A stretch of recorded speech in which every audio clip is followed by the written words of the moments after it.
Have you ever sat with the weight of what it means to have an expectation? The expectations we have for ourselves, the expectations others have for us, and conversely ones we have of them, and of course the ever-growing expectations of what is to come. I'd posit that nearly every waking moment of our lives is influenced, if not molded directly, by expectations. Some of our highest highs as humans dither at the edge of clouds of expectations, granting us direction, a sense of achievement, goals, pride. So often, though, what dances at the edge of those clouds can turn sour, and under a deluge of expectation, we can feel disappointment, apprehension, fear, and even self-loathing. And in that duality comes one of the most complicated burdens to balance, but it's a razor's edge that we must walk. If you're like me, you felt the weight of this balance firsthand and have undoubtedly fallen to one side or the other. Maybe someone's expectations for you were too high. Maybe your expectations for yourself were way too high. And perhaps you've overachieved or done things that you never dreamed possible, using expectations and possibility as a catalyst to shape your world to your design. I think one of the reasons that I love Final Fantasy XV is because at its core, I believe it's a game about the weight of expectations. And though the path it narratively takes is one well-tread, it's not revolutionizing a concept as old as humanity, it does tackle that conversation in a way that feels uniquely human. Disjointed in presentation, fraying at the quilted seams, poorly paced, and often wielding nuance like a club, Final Fantasy XV was in no way hitting the nail on the head out of a perfectly crafted intention. In fact, many loathe the final product of Final Fantasy XV, due in large part to the 10 years of development time and the way that has a tendency to inflate expectations. A meta-narrative so poignantly in step with the title's narrative that you'd swear it was a bizarre experiment. All this is to say that when one of my favorite video game franchises announced a crossover with one of my favorite card games, well, in that, expectations are also placed. Not only because of the quality that I knew these two titans of entertainment were capable of, but because of their penchant for misunderstanding the assignment. The third-party IP crossover sets for Magic the Gathering, aptly named Universes Beyond, are, and I suspect always will be, a divisive talking point for players and collectors alike. Mixing real-world intellectual properties, like The Office or The Walking Dead, into your fantasy-adjacent card game has a way of being confusing and even disappointing to many looking to escape our current reality. Though Magic purists have their own glaring issues, and maybe we'll rattle that cage in a future video. But inevitably, there he was. My boy Noctis, the titular character from Final Fantasy XV, had his card revealed as it would appear in the Magic crossover. I didn't read the text much. I almost didn't care. Call it a childlike wonder that had tinted my world a rosy hue. Something akin to Christmas Day and unwrapping a shiny new N64 cartridge. What was it? Quest 64? Superman 64? Both terrible games, but I wouldn't have cared either way. Like with most things, though, that type of luster, fueled by novelty and dopamine, eventually faded. As I started to build his commander deck, I found that, once again, the weight of expectation pressing down upon me. Noctis was a commander that implemented a delicately prescriptive design, which, in comparison to some of his main set elders, was good news. It was a design that left the door open. Artifacts need to be in your graveyard. Figure out what that means to you. And I think this is the best type of commander design if self-expression is your motivator for the game. Which is me. It is for me. This card matched my freak. Did I cut that? Okay, yeah. But this is precisely why I built my Noctis EDH deck to be themed around the Final Fantasy XV title. Its history, its characters, concepts, and even its lessons, all represented by a collection of cards that I felt tethered best to those touchstones. So why, excited as I was, did I end up disappointed? Why did my footing slip and release me to the razor below? And what became of the deck that I had the highest hope and expectation for?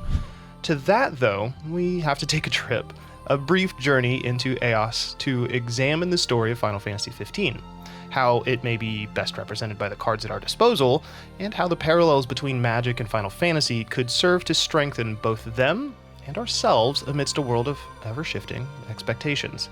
And to be a little bit cheesy, I think that this is a Magic the Gathering deck breakdown for both fans and first-timers.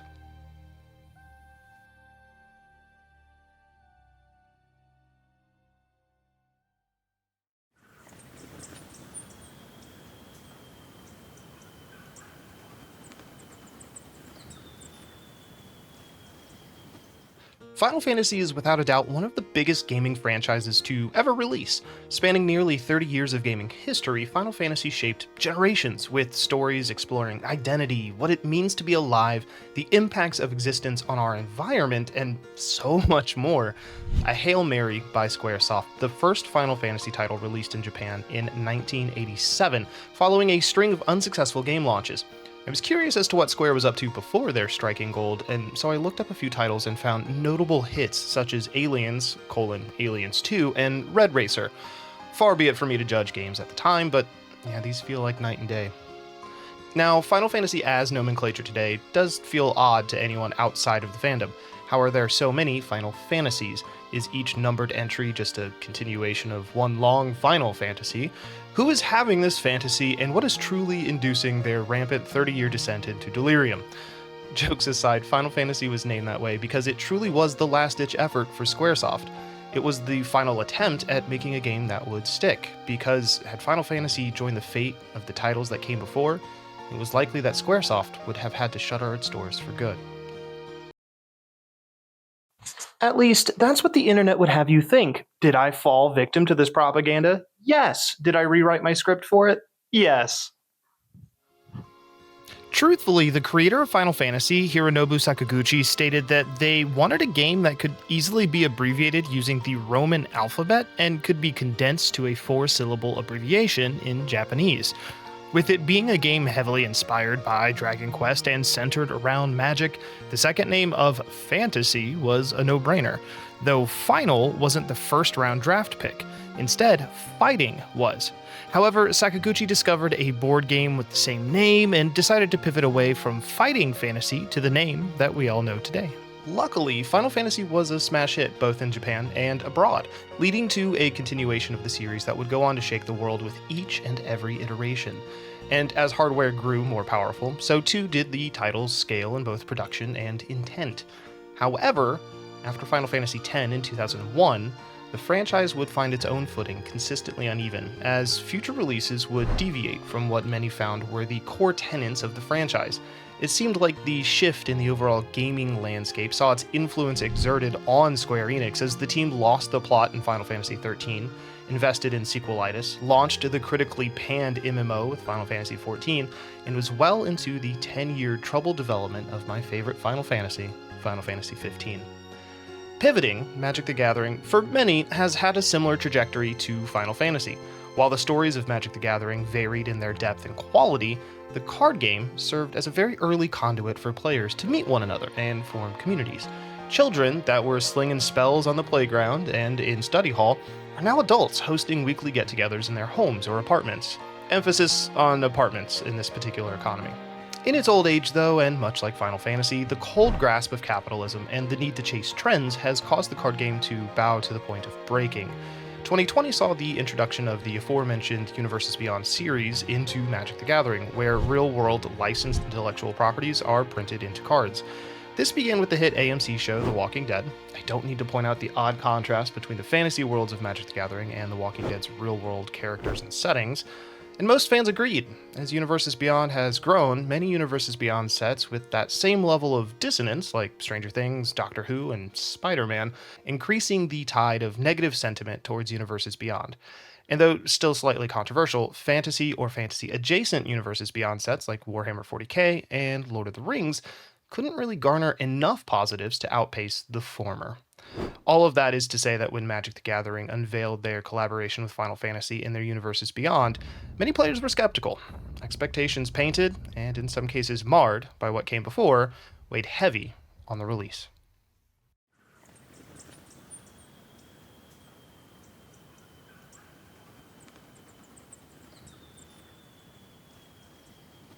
With the development cycle that spanned nearly a decade, Final Fantasy XV endured various restarts, retools, and hard pivots as both console cycles and game directors came and went.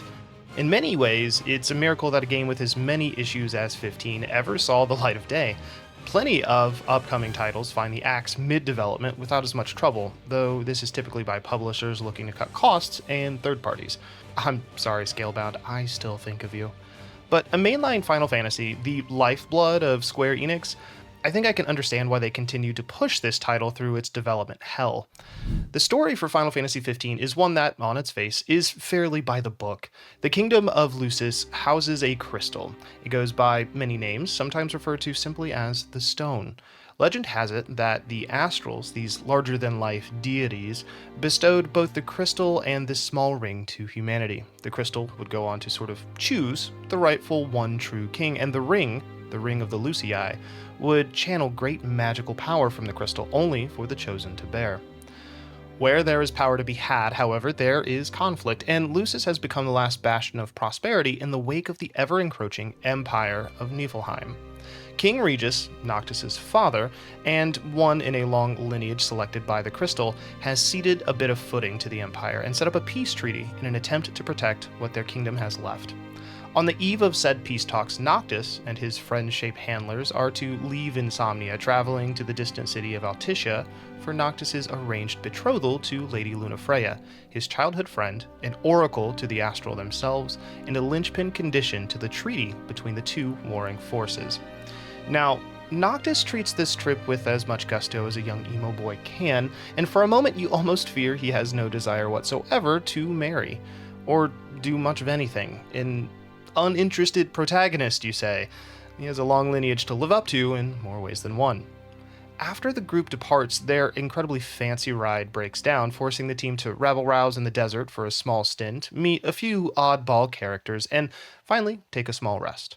The next day, they'd wake up to the news of the fall of the city of Insomnia, and the reports of not only his father's death, but oddly his own. A young, reluctant prince, in the midst of his grief and confusion, is thrust into kinghood and vows to dismantle the empire. It's from here that Noctis is guided to find the royal arms, which are souls of his ancestors made manifest as ethereal weaponry. Through the collection of these arms, Noctis would be seen as worthy by the Astrals and harness the power required by prophecy to defeat Niflheim and reclaim his home. It's here that we'll take a small pause, because knowing this very brief overview of a very long story, we should take a moment to examine how the Magic the Gathering card, that iteration of Noctis, tethers back into the Final Fantasy XV story, lore, and character development. In Magic, Noctis says that you may cast artifact spells from your graveyard by paying 3 life in addition to their other costs. Initially, this is a rather innocuous ability, but in the context of his story, this is a direct reference to the journey Noctis goes on to retrieve the royal arms. Let's address the life loss portion, representative of Noctis' abilities on 2 separate axes. One, Noctis' journey to acquire the royal arms is one sparked by bloodshed and the loss of his childhood, his father, a future he envisioned. For his path to divert this way, he had to endure loss. And what's more, you can make the argument that going on a journey of vengeance requires something of yourself, pieces that you may never get back. In a more literal sense, calling on the power of these ethereal royal arms requires a bit of Noctis' life force with each and every swing. This simple parallel between casting artifacts from your grave and retrieving and using the royal arms from the Tomb of Past Kings put me onto the notion that Noctis' deck had to be, in no small part, an equipment-based deck. There's no 2 ways around it. But in having that thought, I had to very much acknowledge that building an equipment deck was intentionally building a deck that was weaker than the ceiling that Noctis' card allowed, and reconciling what that truly meant.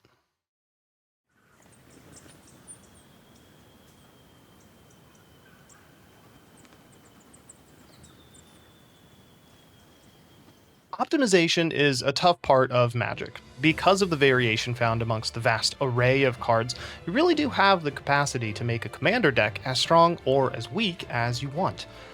I like to have decks that toe a line, being incredibly unique, but also packing enough power to hold its own at an appropriate Bracket 3 pod.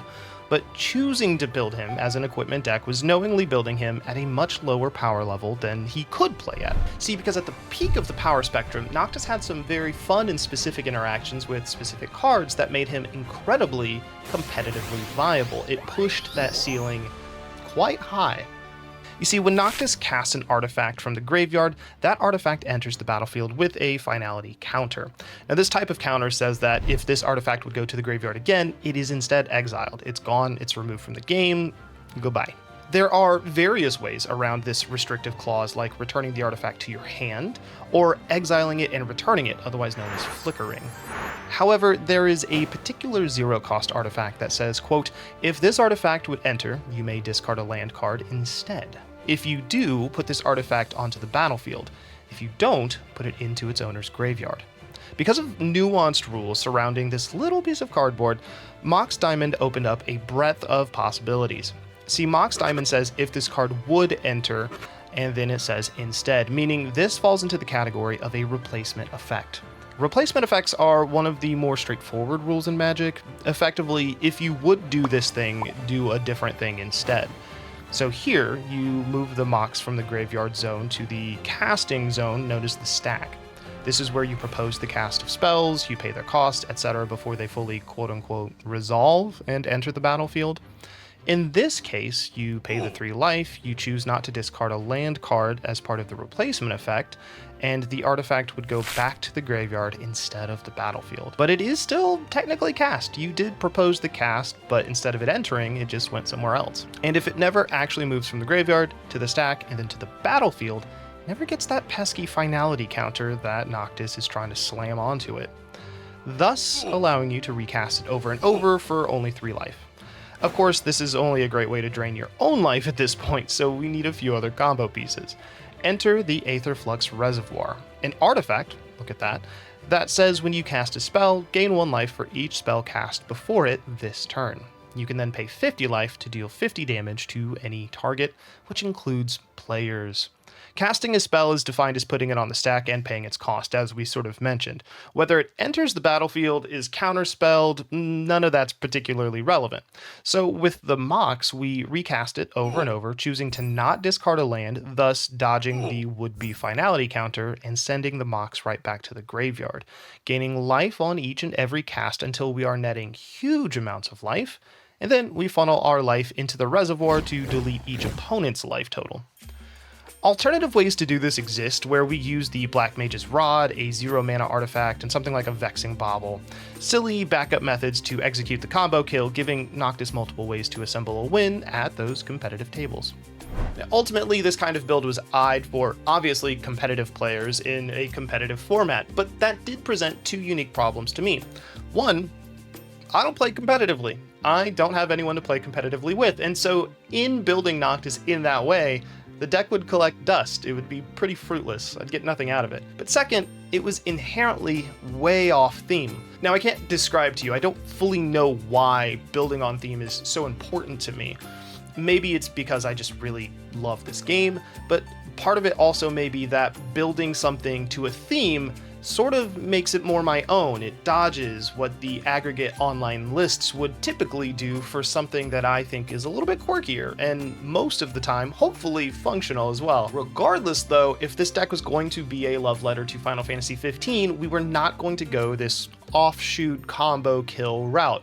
We were gonna stick to this equipment combat strategy, get up to those shenanigans, and see how we can make that work. Knowingly taking Noctis and skewing towards casting equipment from the grave meant that I was knowingly going the suboptimal route, and in going suboptimally, I'd be splitting the deck's focus a few ways. I needed ways to put things into the graveyard, and well, of course now I have equipment, which really means I'm splitting the deck 3 ways, because equipment often needs equipment support, not just the equipment themselves. And therein was so much of the fun for me, because walking this balancing act, finding all of these different components to coalesce between mana ramp, removal spells, equipment synergies, finding how to make those mesh is incredibly engaging to me, and that's the puzzle I like to solve. It's kind of the reason I like to build decks as much as I do.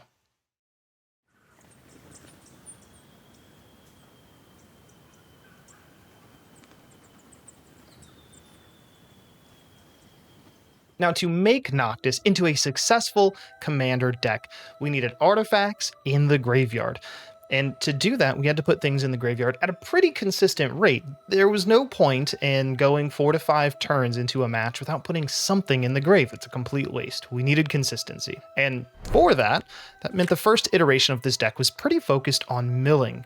For the uninitiated, mill is the act of casting spells with effects that take cards from the top of libraries and puts them into the graveyard as signposted by the card Millstone, the first card of its type. But how well did the act of milling line up with the parallels of Noctis's journey? What tethers could we draw there? To examine this, we have to take a moment to look at what milling means within Magic. Yeah, there's lore for this kind of stuff.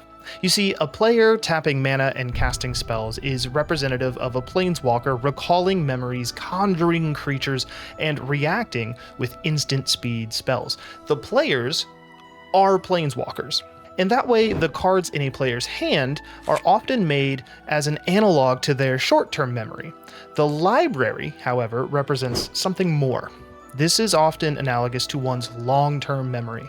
Milling, putting cards from your library into the graveyard directly, represents the erosion of that long-term memory, or in some cases, the corruption of those memories. It isn't really a stretch or exaggeration to tether the act of milling to one's descent into madness either, and we see this in some Magic the Gathering cards. Mill isn't always consistent in how it's represented, but it is nonetheless as fascinating as it is deeply terrifying to consider. Now, if you do want to explore the intricacies of milling and the library and the representations thereof, you should watch this Spice 8-Rack video. Go, tell them they look beautiful today. When aligning the mechanic of milling to the lore of Final Fantasy XV, one could make an argument that Noctis being thrust into kinghood, forced into a position that he feels wholly unready to accept, whilst in the middle of mourning, does something to the memories of his past. After receiving news of the destruction of Insomnia and hearing the radio message that not only was he declared dead, but his father as well, we see Noctis retreat into his shell even more than the brooding boy had before. His one guiding star then becomes that of vengeance, pursuant of the royal arms as a means to an end. And in this, what were once delicate memories of his childhood, his home, his lineage, his father, commingle with his guilt and anger to fuel a desire that, while understandable, are ultimately unbecoming of a king and unbecoming of a man standing in the shadow of his father. It's a corruption of memory, an erosion of sense of self. Though not as profound as a mill deck based on the descent into madness that, say, Firelord Azula experiences. Yes, I do have a deck about that. The tether was strong enough that I was willing to kind of give this a shot and look the other way on some of the inconsistencies. Now, the first iteration of the deck included cards like Neardiv, a card that, when it attacks, mills target player for cards equal to Neardiv's power, and when you cast a spell or activate an ability from your graveyard, Neardiv gets a +1/+1 counter. We had Cruel Somniphage, which is a creature card with an alternative casting cost, a spell that allows you to mill a few cards. The creature portion, once it hits the battlefield, getting larger with each creature card amongst you and your opponent's graveyards. And a mill deck wouldn't be complete without Emry, Lurker of the Loch, another merfolk that on entry allows you to mill a few cards, and on later turns you can tap her to cast an artifact from your graveyard. These type of mill effects were really effective at filling the graveyard while also providing additional value, whether in the form of strong bodies, card draw, or redundancy for our commander. And though we had to make thematic concessions for the inclusion of merfolk, as they're a race not present within Final Fantasy XV, that wasn't what made this particular build of the deck less than desirable.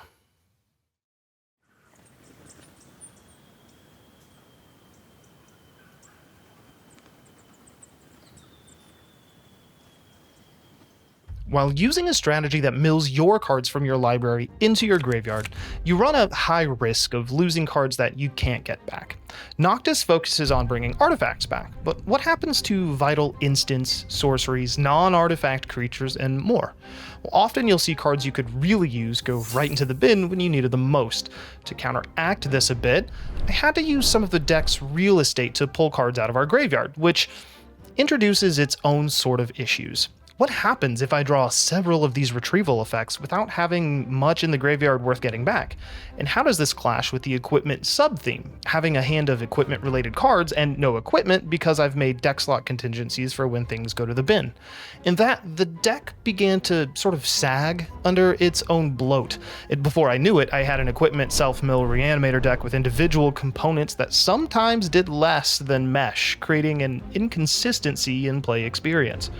Yes, I could have leaned entirely into artifact creatures and artifact-based removal or interaction. Annoyingly, my own adherence to the theme of the deck, being Final Fantasy XV, it kind of made the idea of it being all artifact creatures seem absolutely awful. I hated the idea. Though the primary military force in the game, the Magitech infantry, are effectively robots, it didn't really feel entirely right. In truth, Esper is a rough color to try to find a self-mill balance, and in its first few outings, Noctis did very little for the first 6 to 7 turns, and then sometimes felt explosive after he actually landed. Sometimes it was way too late. So not only was there some dissonance in pairing the mill mechanic with the lore of Final Fantasy XV, there was also some dissonance in the gameplay vision that I desired to experience. What I thought would be a straightforward build and play experience became deeply iterative, requiring an entire pivot that took a long time to figure out.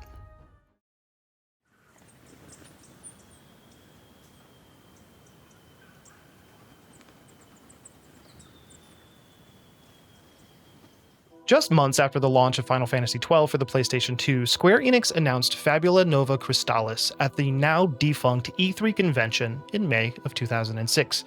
It was a bold initiative where Square Enix committed to producing their next several franchise entries within the same universe as the freshly minted title Final Fantasy XIII. Albeit these games would have separate characters and stories, they would tether to the exact same mythos and share that amongst themselves.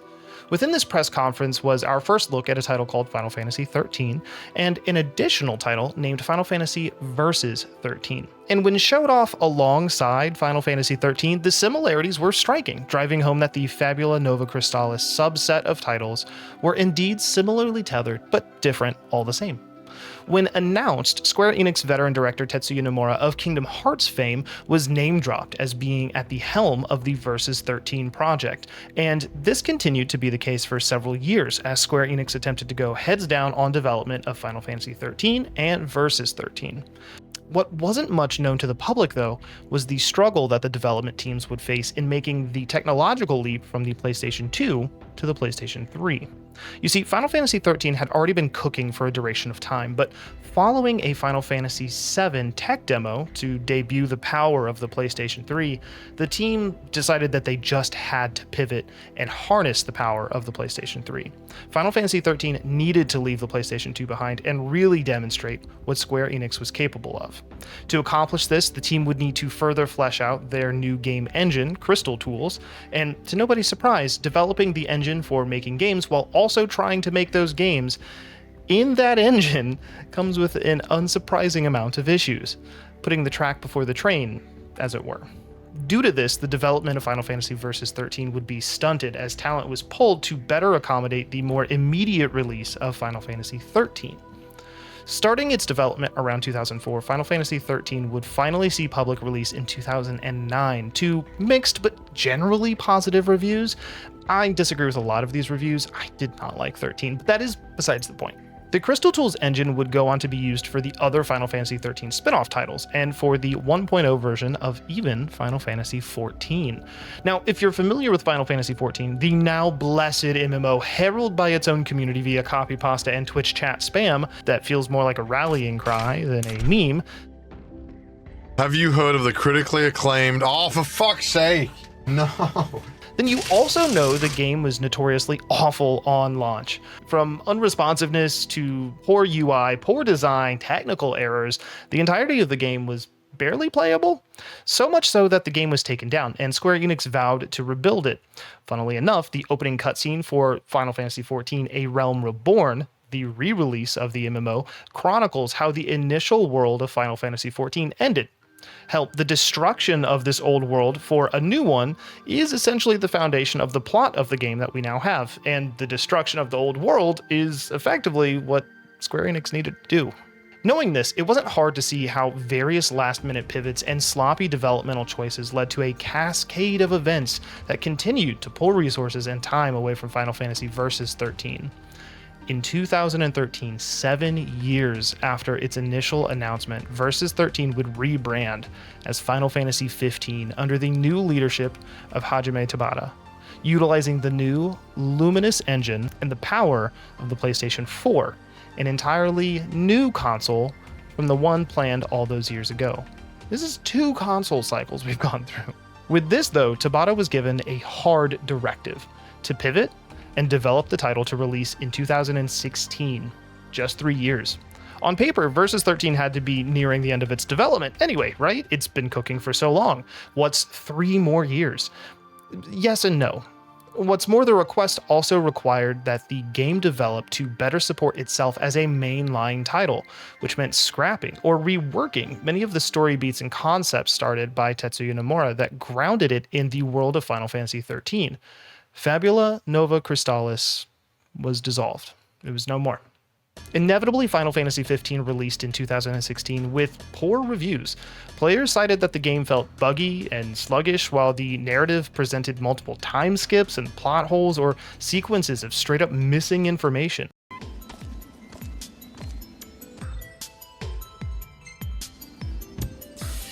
Ready for more? You bet. For years following the release, the team would continue to release updates and patches that helped to ease the overall player experience, resulting in the quintessential Royal Edition of the game that's available. But even after the additional work and updates, the disappointment on impact had marred public perception of the title, leaving many to lament about what could have been under the original vision of Final Fantasy Versus 13 and the tutelage of Nomura. In my experience, when anything enters development hell for an extended period of time, rarely does the release product meet the expectations of those who waited, and Final Fantasy XV is no exception. It's a compromise of several visions over several years. What's wilder is the pressure to mold the sprawling title into a pillar for the mainline franchise, resulting in a story that released like shotgun spray scattered across a film, browser game, DLC, and even anime series. Yes, all of these components contain vital narrative relevance that is much harder to find in the main game. I get it. If Final Fantasy 15 nailed its story beats and there was all this other content, this would have been crazy to have all of this stuff to consume. But because 15 didn't, highs. In its fragmentation, we can see through the seams to the heart of several good ideas, not unlike the initial iteration of the Noctis commander deck that I had. The first iteration hit hard when it worked and felt like famine when it didn't, leaving myself as the pilot wanting a lot more. Unlike with Final Fantasy 15, touch-ups and little concessions to the overall game plan just wouldn't do. I'd need to overhaul the systems in place entirely. And unlike with Final Fantasy 15, I intended to do just that.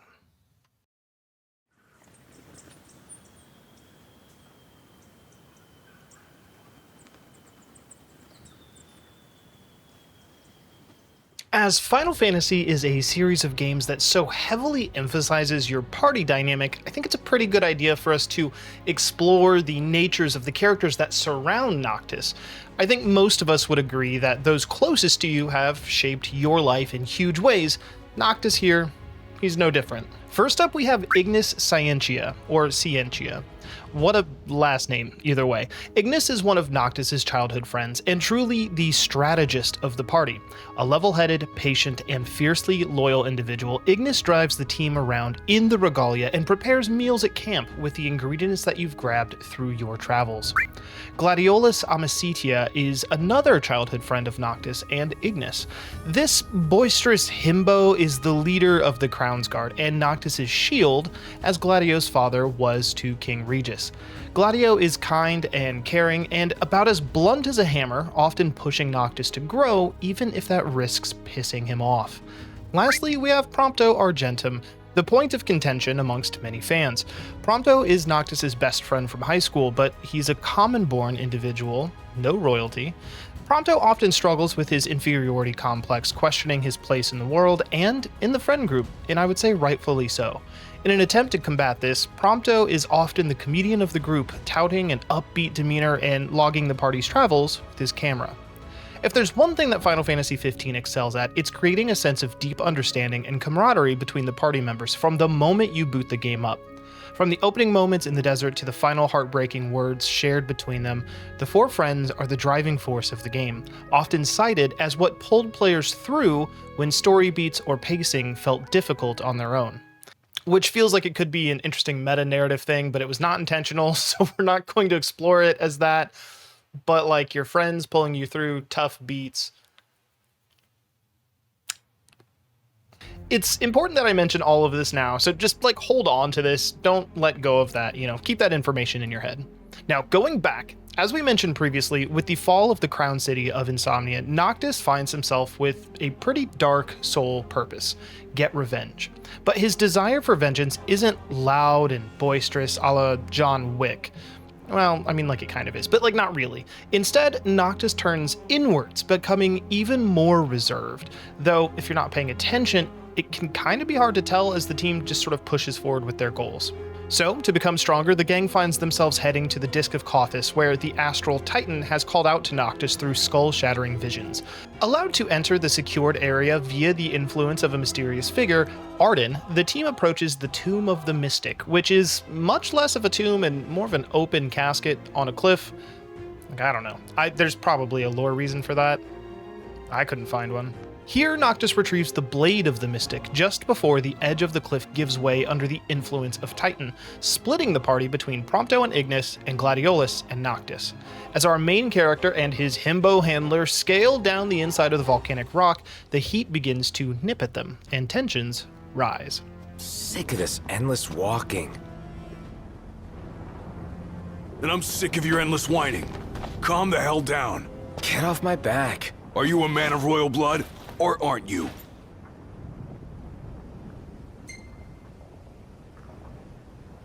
Of course I am. I couldn't forget it if I tried. What about it? I ain't saying that you've forgotten, but you gotta know something. You're not the only one who's having a tough time. We're all on edge. We Amascidia are the King's sworn shields. Guard the King with our lives. That's the way it's always been. I've embraced my duty, and I take pride in it. When you can't focus, I focus for you. It's my job, so let me do it, all right? All right. The interaction itself feels abrupt and poorly telegraphed. Sure, Noctis has been broody, and we've gotten the feeling that he's not been right since the news of Insomnia's fall. He's been kind of standoffish, but whether through dialogue or action, there's been little indication of Gladio's growing frustrations, leading the moment to feel like an empty accusation rather than an intervention, especially considering the use of the phrase calm down by Gladio, in which Gladio's displaying a whole lot more external emotion than Noctis is.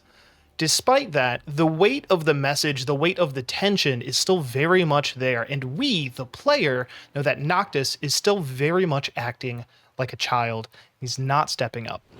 Invariably, Niflheim shows up in an attempt to murder Titan and prevent Noctis from forming a bond with him.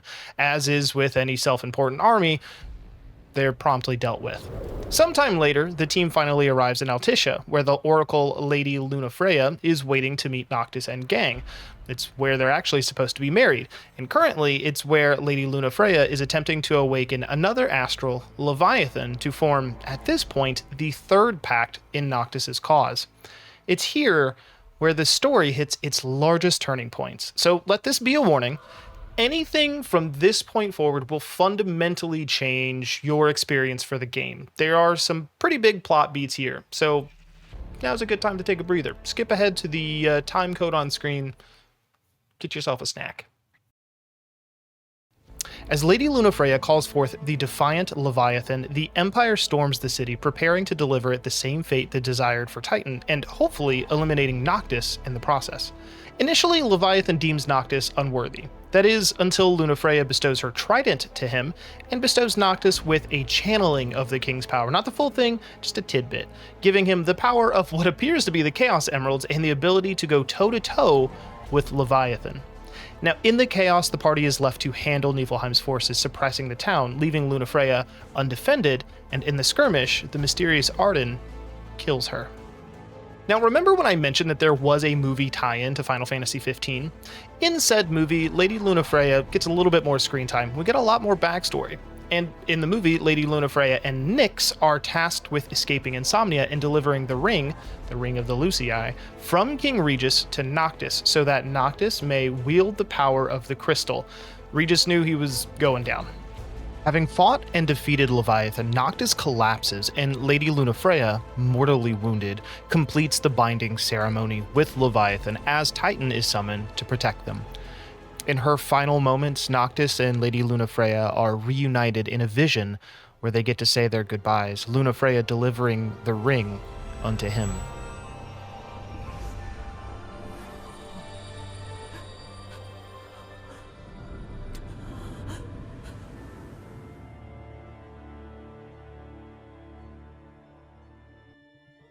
It's at this point that Ignis and Ravis, Lunafreya's brother, find the would-be betrothed collapsed on the ground just moments before Ardyn would arrive to subdue them both. Ardyn does the baddie monologue thing, poised to end Noctis then and there, but Ravis has other plans, providing a temporary distraction, and as Ardyn walks away to deal with Ravis, Noctis' hand unfurls, sending the ring whirling towards Ignis. And knowing that he is no match for this malevolent force, Ignis slips on the ring and is judged by the astrals and the crystal, knowing full well what it could do to him. Flames streak across his face, stealing his sight and scarring his skin as power surges through his body. Ignis fights valiantly with his newfound surge of reserves, halting Ardyn in his place, if only temporarily, but in this case temporarily is good enough. When Noctis wakes up in a lavish bed, he is faced with a harsh reality. He's lost his beloved, the city is in ruins, and Ignis will likely never see again. This stands in stark contrast to the news of losing Insomnia and his father. In Altissia, Noctis was present, he was accounted for, he fought, using all of the powers granted to him thus far to push back Niflheim, to try to move forward. And he fell short. He lost one of his childhood best friends, his betrothed, and his friends, well, they suffered for him. It's a weight that he's thoroughly unprepared to handle. And instead of stepping into this pain, Noctis takes this failure as a confirmation that he is unfit. Now, when reevaluating the construction of our Noctis deck, it also wasn't really measuring up. It wasn't really doing its job. We were dumping copious amounts of cards into the graveyard, kind of indiscriminately, and in many ways just rummaging, digging for any weaponry we could get to try to bring back and make the deck work. It didn't have a lot of thought. It didn't have a lot of strategy. It was a mess. We had to do something different. Devoid of mill, though, we had to ask ourselves how we might get cards into the graveyard to use his ability. The next obvious choice is draw discard, referencing our earlier posit that the player's hand was an easily recalled short-term memory. This strategy of drawing cards and discarding cards felt more closely in alignment with the core of Noctis' struggle following the Battle of Altissia. We would need to slow down, we would need to think things through, we would need to make hard choices with our hand, drawing and discarding cards with careful evaluation, and a little bit of faith, and accepting what that means, stepping into the potential for loss and the consequences that may come with that, but having a plan. Luckily, there are no shortage of spells in Magic the Gathering that allow us to draw and discard, especially within the colors of Esper, white, blue, and black. More notably, the Connive mechanic from the Streets of New Capenna set is front and center in these colors, with cards like Rafine, Scheming Seer, Mask of the Schemer, notably in equipment, and Ledger Shredder. All threats that by virtue of existing could put things in the graveyard rather quickly, and in contrast to Mill, we're also getting choice, which means holding instant sorcery spells in our hand for when they are most vital. Thus, we found both our lore pivot and deck building pivot. The decision paralysis and anxiety that we can infer Noctis experiences leads to a hand, a short-term memory that is ever shuffling, changing. What do we prioritize next? What's most important? What's least important? What will lead to our survival? And what mistakes could lead to our downfall?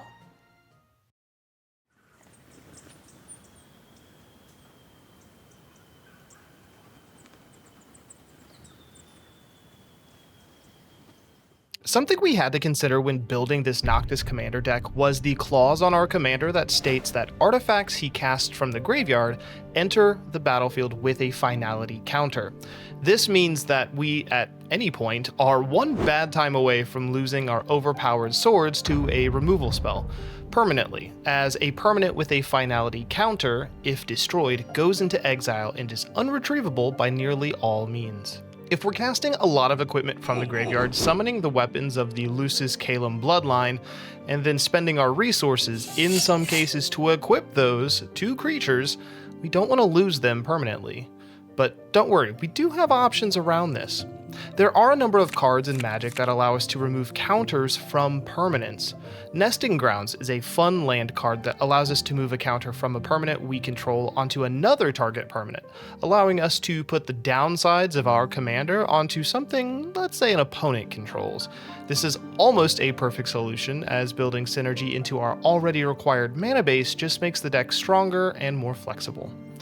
In addition to Nesting Grounds, we have Scholar of New Horizons and Owaka Traveling Merchant. Scholar allows us to remove any kind of counter from a permanent we control to search our library for a land, and in some cases, put that land directly into play. Owaka, a Final Fantasy X fame, allows us to remove a counter from a permanent we control to draw a card. It can't be overstated how synergistic these two cards are. Acquiring more mana to use more quickly is a vital aspect of playing Magic and Commander, and card draw, in my opinion, is the most important part of a Commander deck, and in this way, these cards are pulling a ton of weight. Now lastly, we landed on Power Conduit, which is an artifact that allows us to remove a counter from a permanent we control to then put a +1/+1 counter on a creature we control. Not only does this remove the finality counter, but this also pumps up our creatures, which is exactly what we're trying to do, giving them innate threat even without the equipment on the board, which is really when the gears begin to spin here.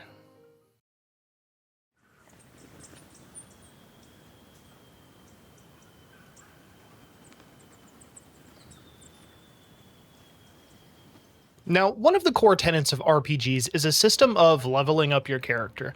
Through fighting mobs, completing quests, taking on bosses, you gain levels, growing stronger, and becoming better suited for the next challenge. With the release of Final Fantasy in Magic the Gathering, 4 pre-constructed decks were released, one of which being the Counter Blitz deck from Final Fantasy X. More notably, this deck contained a card called Sphere Grid. If you know, you know. This card, named after the character ability selection system in Final Fantasy X, puts a +1/+1 counter on a creature when it deals damage and makes it so that creatures with these counters have trample. Now, Sphere Grid simply existing as a card draws a very clear parallel. Now, Sphere Grid as a card draws a clear parallel between Magic's +1/+1 counters and the act of leveling up in an RPG. So obviously when it came to Noctis' deck construction, +1/+1 counter synergies had to be included as our party leveled up, grew stronger, and overwhelmed our opponents. So in that, we included cards like Patrolling Peacemaker, Titus's Brotherhood Sword, the Great Sword of Tyr, Ardbert, and more. These would all play into our existing strategies for both equipment and counter removal, while allowing for a powerful backup plan for our deck should our equipment prove too costly or ineffective.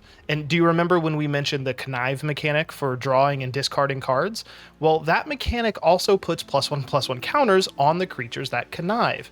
With this, the deck began to solidify into something potent and functional. We were drawing and discarding, making judgment calls on what we needed to protect for later on, and what we could try to come back for. We were leveling up each turn, placing counters on our creatures before putting large equipment on them for huge damage. The deck felt incredibly viable and fun. It was humming. But in that, you may ask, aren't there several cards that are a bit out of theme? Theme is so important to me, so let's talk about what lines we can blur here.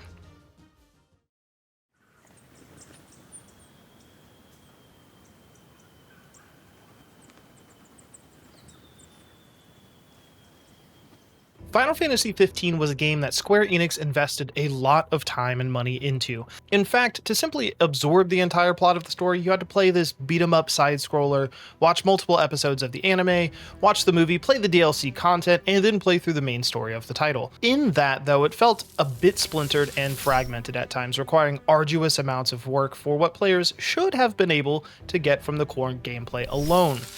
Deck construction at times felt pretty much the same, especially regarding theme. While there were plenty of cards that made thematic sense, sometimes we had to blur those lines and reach slightly outside of the sphere. For example, in Final Fantasy XV's repertoire of content, there are several crossover DLCs, one of which is with developer Ubisoft, and it gives our party access to the same robes seen in the Assassin's Creed franchise. Apparently there's also a side quest, but I didn't play that. Why is that? Shockingly, the development teams just sort of like each other. Thus, Basim ibn Ishaq from Assassin's Creed Mirage is a powerful ally to have in our deck. He cares about casting historic spells, which we have in spades, adds counters to himself, which we want, and draws us cards, and beats people up pretty quickly. For in-universe crossovers, Noctis and crew can assist Yajime, a Mikote from Eorzea who has somehow ended up in Eos. I think I said all of those words wrong. I cannot... Of course, this is a crossover from the now popular Final Fantasy XIV MMO. This got me to thinking though, what other crossovers could happen? Like, in our imaginations. See, the Smash Brothers effect influenced many a game franchise over the years, and Final Fantasy is not immune. Final Fantasy Dissidia is one such crossover, where heroes and villains from across the wild catalog of titles come together to duke it out in a 3D battle arena. Having played Dissidia, though, I can envision a crossover DLC where Aerith Cloud, Zack Fair, Squall, Ardbert, and even Owaka the Merchant end up in the same world to stave off some all-consuming evil. Hell, we have Emet-Selch and Ardyn in the deck, and these are, without a doubt, the two best villains in Final Fantasy. Sorry about your feelings. In that, not only is this deck telling the tale of where Noctis has been through his adventures in Final Fantasy XV, but perhaps it's a telling of what could have happened, an alternate ending, a DLC unreleased. Look, if Cloud can show up in Final Fantasy Tactics, we can put Cloud inside of this deck. That's fine. It's fine. For the rest of the pieces, we were able to make a good amount of concessions that sort of made sense. Artifact creatures like Solemn Simulacrum could be easily seen as the aforementioned Magitech soldiers. More malevolent presences, such as Demons, Horrors, and even Likeness Looter, are pretty representative of the demonic forces that you face throughout the title.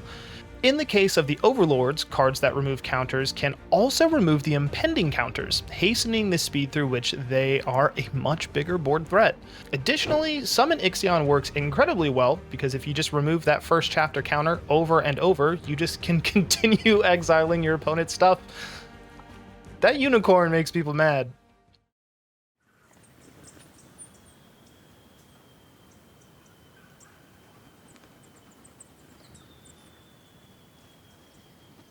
After approaching the 75% mark in Final Fantasy XV, the open world designs begin to fade to the background, and a more pared down and linear design shuttles the player through the narrative beats of the game. It's a choice undoubtedly derived from trying to marry the concepts between Tabata and Nomura in a way that didn't feel worse.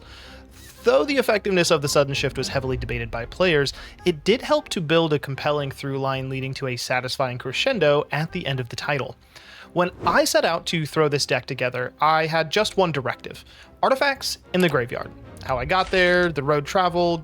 Okay, I had two directives. It had to have a theme as well. But how I got there, the road I traveled, and at what pace was all my own. However, as deck building woes grew, the nature of the deck began to focus tightly on a very specific goal. One that, in my experience, differs so heavily from the game that it deflated nearly the entire point of the endeavor. Let me explain.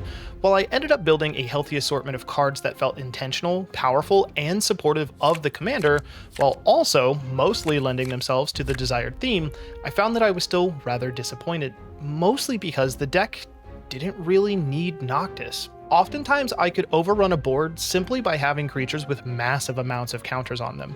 The equipment support often meant I could just cast an equipment and equip it for free. No need to make the hard choice to pitch it during draw discard.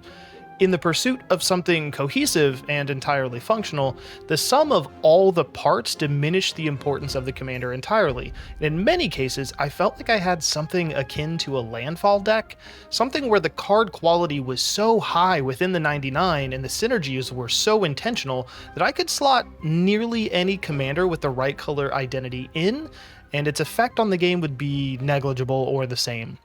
Now, again, spoilers for Final Fantasy XV's story here, but in Final Fantasy XV, the sum of the parts, messy as they were, led us to a conclusion that brought tears to my eyes, seeing Noctis overcome everything, including his own fear and guilt, and make the ultimate sacrifice for his friends and his kingdom. I wouldn't blame you for thinking that Noctis was a nothing burger for most of the game, but that's kind of the point. Though he could have had a more gradual arc, Noctis is a character that, through the intentional support of his loved ones, ends up making the hard choices, taking up the mantle, and doing what needs done. Inversely, the deck I so carefully constructed had no narrative throughline, no need for a main character when the supporting cast did nearly all of the heavy lifting. Often, casting Noctis was done for the sake of doing so, not out of a necessity to have him hit the board. Once again, my footing fumbled me across the metal below. There were oceans between what I had expected and what I ended up with. In examining what the problem was, it was almost too easy to center myself. You see, when Noctis came out, I didn't care about his ability. I was just excited, but after all the effort I put in to find a different path, I did care that, despite my best efforts, his ability best lent itself to being part of a necessary engine that churned out a combo kill. Remember when we talked about his CEDH brews? Yeah, that. In a way, Noctis' design, though it wasn't quite for me and how it interacted with the game, every game action you've taken up until that point is to set up for Noctis to do his thing.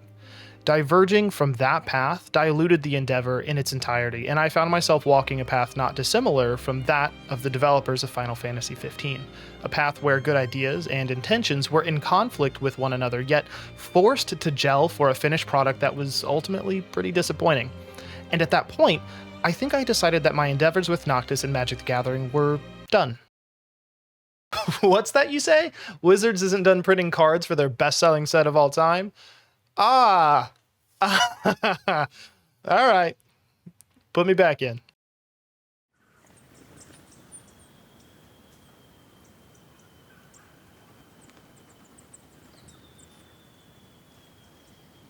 Well, this part of the script was supposed to wrap the video. It was supposed to talk about our expectations and how sometimes, despite our best efforts, you can't force things to work. You can't force your expectations into reality, and how in that there's a lesson, multiple lessons, years of lessons. I've struggled my entire life with responsibility and self-doubt. Due to my own experiences, I've often devalued my capabilities and strengths so that when the time came for me to step up, I couldn't. I held myself back. Whether through guilt, shame, or other complex emotions, it was natural, and it almost felt safer to simply procrastinate or shy away. Though I know I'm not a king and my family hasn't been brutally murdered, I identify with Noctis a lot, with how his character sometimes feels entirely dissonant with itself, flirting at some points and brooding and being really snippy in others, struggling with responsibility that has loomed over him his entire life, and struggling sometimes to be a functional adult. It's this swing in experience, knowing all that we know, that makes him feel human. And that's inspired me to take steps forward, because people need me. I need me. For a short period of time, the Noctis deck collected dust on a shelf. I'd worked so hard and truly loved the experience, but it was hard to go back to the drawing board again. I didn't enjoy the combo kill play patterns and wasn't truly sure whether or not investing more time into yet another restructure would solve the issues endemic to my conflict with his design. Little did I know that both myself and Noctis would get another chance. In the holidays of 2025, the Final Fantasy Scene bundles were released. And wouldn't you know that my boy got a new card, Noctis, Heir Apparent. The same color identity, but this time with a new, interesting direction.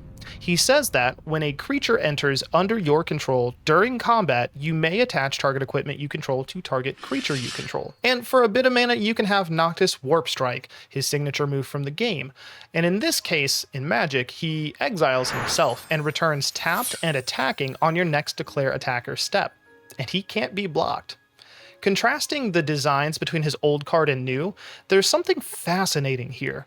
Instead of now focusing on Noctis's journey, sort of looking back, building an entire board state to cast Noctis and then do the big thing, this Noctis is in media res. He's fighting back, he's taking action, he's enabling you to put equipment on himself or other creatures when he enters or when other creatures enter, lifting those around him. There's a lot of ways I could take this design. Myriad comes to mind as a mechanic as the immediate easy thing to do as a creature with Myriad, or even Mobilize, that attacks, creates tokens that enter during combat, which gives us free triggers of Noctis. What I will say is that this design feels more at home for me and appropriate for the average EDH game and pod. It shows Noctis in the light that I think he and the Final Fantasy XV title deserves as well. It took a whole lot of mess to get where we were today, and it breaks my heart that, unlike the card, Noctis and friends won't get another pass at their adventure. A redux with all of the bonus features retooled and remastered from the ground up so that it fit cohesively like a well-oiled machine. But would I even like that as much? Would I feel as much kinship with something that is that tightly and well manufactured? I guess we'll truly never know, so how do we make the best with what we have now?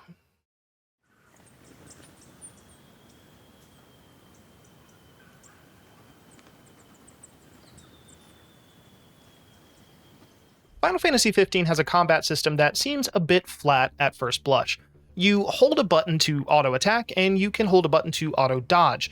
I'd personally say, though, that this game design lends itself more to accessibility than a question of flatness. While you can technically just brute force your way through the game holding the attack button, especially at lower difficulties, higher difficulties and more challenging fights lend themselves to thinking more strategically, navigating around your enemies for back attacks that do increased damage and trigger link strikes with your party, or splitting your focus to keep enemies scattered as to mitigate being overwhelmed. There are directional combos, ways to interweave different weapons on the fly, and different efficacies for those weapons. Yes, I agree, a lot of the combat system is not well telegraphed or explained, and there are definitely a lot of things that could be worked on. In that, though, there's a lot of depth for how we could build Noctis. As mentioned, the least common denominator looks like Myriad or Mobilize, but those feel thematically, there it is again, off for me. And truthfully, I feel like building Myriad is like holding the attack button. Great. You did it.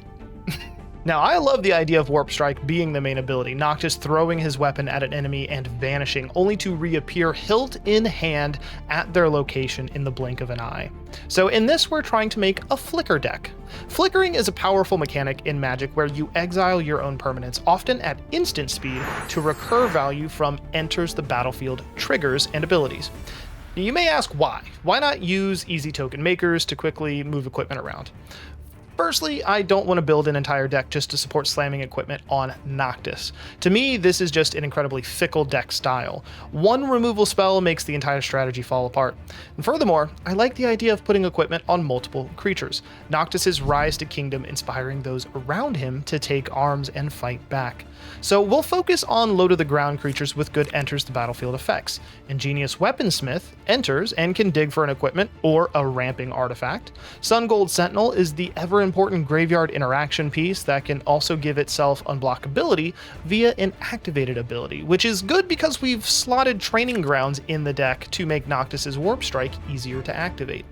In that way, we've also included Jill, Shiva's dominant. Not only does she enter and return something to an opponent's hand, which is really good to do over and over, but she also has an activated ability that turns her into Shiva. This is incredibly lore relevant to me, as Jill from Final Fantasy XVI is sort of a stand-in for the character Gentiana in Final Fantasy XV, a character who serves as messenger between Lady Lunafreya and the Astrals, and who happens to also be an Astral herself, Shiva. Wouldn't you know it? They did this twice, sequentially. Fair enough. Cloud Midgar Mercenary allows us to go fetch any equipment we need, an incredible target to blink as many times as we'd like, as well as a Stoneforge Mystic for backup. We've also included overall value pieces like Knight of the White Orchid, the Kindly Customer, Sten, Lorn of the Third Path, Solemn Simulacrum, and Watcher of Tomorrow, just to name a few. To make our deck more lore relevant, we've also included at least 2 summons now, though these may fluctuate. We might include a few more. Summon Ixion can act as temporary containment of an opponent's creature, or when flickered, can save one of our own creatures from like a board wipe. And Valifor is just an incredible piece of removal against opponents that, if flickered, can tempo hit everyone at the table repeatedly. For instant spells, we have the classics like Ephemerate, Ghostly Flicker, Essence Flux, and Momentary Blink. We've also included permanents like Soul Herder, Sword of Hearth and Home, Ishtola Rule, Deadeye Navigator, and even Philia, who reminds me of Umbra, another dog in Final Fantasy. The big idea here isn't to load up on too many instants, because again, going too heavy on instant speed blink effects can bloat the deck. We do need creatures and we do need equipment and, blah, blah, blah. I've also taken great care to include around 13 weapon-based equipment into the deck. This is to pay homage to the 13 Royal Arms in Final Fantasy XV. It's also to ensure that we hit one of these equipment early enough without drawing only equipment as the game progresses. In totality, I think we have around 15 pieces of equipment, but we're bending rules here and we're trying to find the sort of best management of that system. Though this deck is in its infancy, it's performed well during its outings, providing a very tricky playstyle that still keeps it in a firm bracket 3. Though I have to admit, I will probably be upgrading this deck for a long time to come.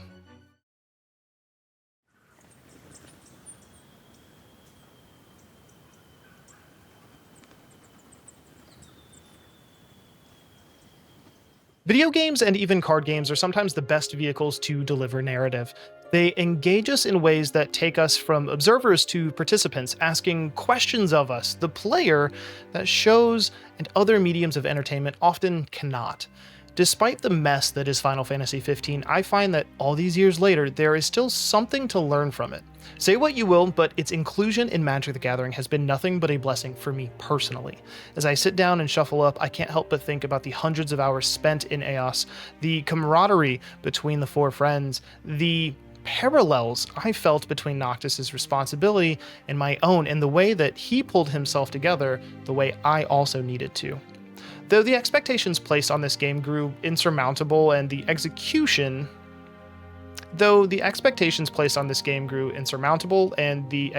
of the game itself was messy at best, I think there's an intrinsic charm in that. And that's not to say that a more polished product lacks humanity, but that sometimes the humanity is so intentional and so manufactured that it resonates in a totally different way. If you haven't already, I would really encourage you to sink your teeth into the world of Final Fantasy XV, and hell, even Magic the Gathering if you can. I will say one of these two things is far cheaper than the other one.